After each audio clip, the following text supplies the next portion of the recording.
दिया करते हैं वे बदलाव की गुंजाइश, उनसे ये मत अपेक्षा रखिएगा कि वे बदल जाएंगे। परिस्थितियाँ बदलेंगी, चेहरे का रंग ढंग बदलेगा, लेकिन विचारधारा वही रहेगी, सिद्धांत वही रहेगा। क्योंकि शमशान में जो बैठकर संदेश देते हैं उन्हें विशेष कोई व्यक्तिगत इच्छा नहीं होती है, मोह की कोई विशेष इच्छा नहीं होती है, लोभ की कोई विशेष इच्छा नहीं होती है। क्योंकि हम स्पष्ट है, हम वहाँ बैठकर संदेश दे रहे हैं जहाँ सच्चाई है, जहाँ एक दिन सबको अपने आलीशान मुकाम को, मंजिल को, ज़िंदगी की चकाचौंध को, अपनी उपलब्धियों को, अपने नाम को, अपनी पहचान को सब समाप्त करके यहाँ आना पड़ता है शमशान से संदेश। और जाहिर सी बात है, मनोबल विचलित होना भी स्वाभाविक है, क्योंकि कल जो कदम महाधिवेशन के माध्यम से हम लोग बढ़ाने जा रहे हैं कहीं ना कहीं एक चैलेंजिंग होगा। इस राज्य में अब तक रहा है राजा का बेटा राजा बनेगा, या तो कोई पूंजीपति का बेटा विधायक बनेगा, एमएलए बनेगा, एमपी बनेगा, या फिर जिसके सर पर बड़े बड़े उद्योगपति, कॉर्पोरेट्स, बिल्डर का हाथ होगा वे लोग पॉलिटिक्स करेंगे। हम लोग उस धारणा को बदलने का प्रयास करने के लिए जा रहे हैं। स्वाभाविक ही आसान नहीं है, बिल्कुल कतई आसान नहीं है।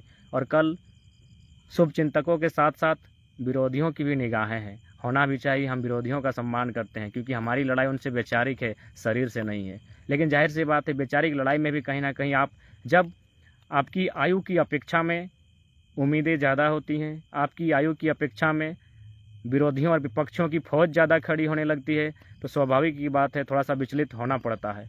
और जब जब विचलित होते हैं तो मुझे एक ही जगह याद आती है, शमशान। और फिलहाल अपने जीवन के दो ऐसे शख्स जिनको खोने के बाद काफ़ी व्यथित रहे हैं, और जाहिर सी बात हम वहाँ तभी एंट्री मारते हैं जब जीवन में कोई ऐसी परिस्थिति मेरे सामने आती है जो मुझे लगता है कि कठिनाइयाँ हैं, और कठिनाइयों से सामना यहीं से होता है क्योंकि यहीं सच्चाई है।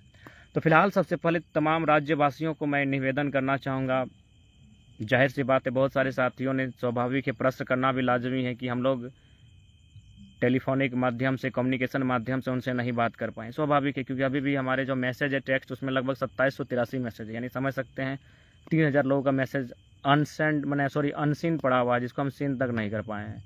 तो लिहाजा भली भांति आप हमारी स्थिति और परिस्थिति को समझते हैं। तो कुल मिलाकर आपसी सिकवे गिले को भुलाकर आपका मित्र, आपका भाई होने के नाते, आपका साथी होने के नाते अब कल नहीं, भले रात है लेकिन ये तो हम लोग 12 बजे से पार हो चुके हैं। नहीं, आज 18 तारीख विनोद धाम बलियापुर में राहुल दा धन्यवाद जो महाधिवेशन का आयोजन रखा गया है झारखंडी भाषा कत्यायन संघर्ष समिति के माध्यम से, उसमें सभी को सादर आमंत्रित करते हैं और आपसे विनम्र प्रार्थना करते हैं इस अवसर में या आप अपनी उपस्थिति देकर हमारे हौसले को अफजाई करें, हमारे साथियों के हौसले को अफजाई करें, और जो एक करवट ले रही है, एक नई सोच विचारधारा जो करवट ले रही है, उस विचारधारा का समर्थन करने के लिए हमारा हौसला अफजाई करें।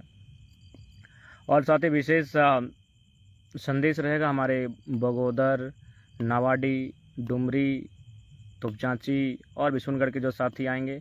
जैसा कि हम लोग का प्लानिंग हुआ है कि एक जगह जमा होकर, जिसमें टीएपी हाई स्कूल ग्राउंड जो हमारे गांव का फुटबॉल मैदान है, वहां से जमा होकर लगभग 7:30 बजे तक हम लोग वहाँ जमा होकर फिर वहीं से एक साथ विनोद धाम बलियापुर के लिए निकलेंगे। धन्यवाद भोला दा। तो फिलहाल संदेश यही रहेगा, ज़्यादा विशेष नहीं क्योंकि रात्रि है।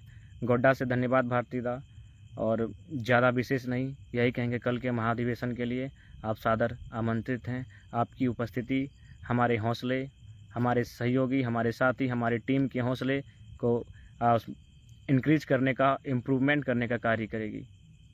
और जाहिर सी बात है बहुत सारे लोगों के जहन में ये चर्चाएं चलने लगी हैं कि जो मुद्दों पर आज हम लोग बात कर रहे हैं, स्वाभाविक सी बात, इन मुद्दों पर कभी जो हमारे राजनीतिक दल हैं वे बात करती थी, वे लोग भी इसी तरह की बातें करते थे, लेकिन समय के साथ वे बदल चुके हैं। तो हम लोग स्पष्ट कहना चाहेंगे, हम लोग बदलाव के लिए आए हैं, बदलाव के लिए नहीं, बदलाव के लिए आए हैं और स्वयं सिद्धांतों के साथ नहीं बदलेंगे। हमारे जो साथी हैं उम्मीद करते हैं उनको भी इस प्रकार से ट्रेंड किया जाएगा, उनको भी इस प्रकार से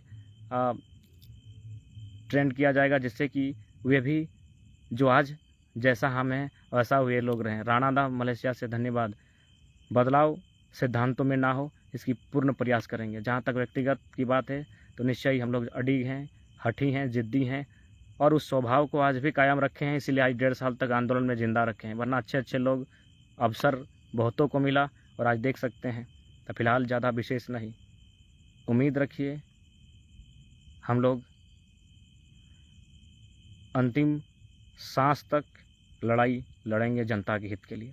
और ये उम्मीदें तब और दुगनी बढ़ जाती हैं जब विदेशों से, पहले लोग जब विदेश फंडिंग का नाम सुनते थे तो उनके जहन में आता था कि कोई देश विरोधी ताकतें किसी को इस देश में हावी होने के लिए फंडिंग कर रही है। लेकिन जी नहीं, विदेश फंडिंग का मतलब अब ये देश विरोधी ताकतें नहीं, विदेशी फंडिंग का मतलब अब वो मजदूर हैं जो इस देश से बाहर हैं, उन्हें भी उम्मीद है, या फिर कहीं ना कहीं जो नीतियां बनाई गई हैं उनसे वे छले गए हैं, तभी तो वो विदेश में हैं। 40% खनिज संपदा देने वाला राज्य, जब यहाँ के बेटे, जब कोई कहता है कि हम 27 साल से अबू धाबी में हैं, अपना घर परिवार, अपने रिलेशन, अपने गांव की पगडंडियाँ, अपना पीपल का छाँव, वो नीम के पत्ते, वह नहर, वो किलकिलाते